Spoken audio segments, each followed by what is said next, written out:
We're saving the world one copy edit at a time, and today's guest author is Shannon Thaler, or Taller, of the New York Post.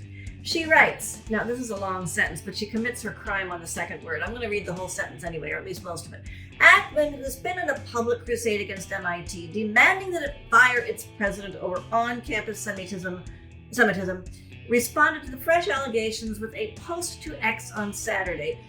Okay, we don't need to go further because who's been on a public crusade is where it happens.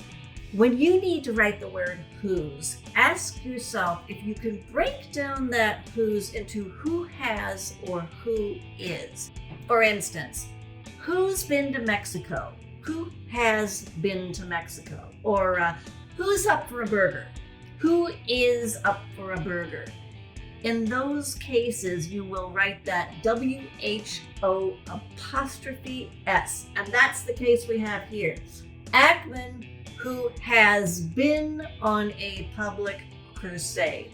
WHO apostrophe S. The apostrophe indicates the letters that are missing from either the word has or the word is. Now, the who's that Shannon used, and I'm calling her Shannon because I don't know how to pronounce her last name.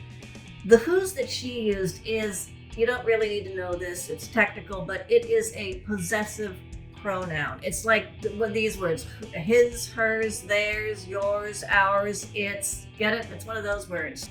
You would use it, for instance, to say, whose keys are these? Doesn't always have to be in a question, though. For instance, you would say, the people whose respect I want are here tonight. Or the painter was a guy whose name I forgot. Get it? It can be confusing because we also use that apostrophe for possessive, like John's car or Jane's house, but not with these possessive pronouns. When you write who has or who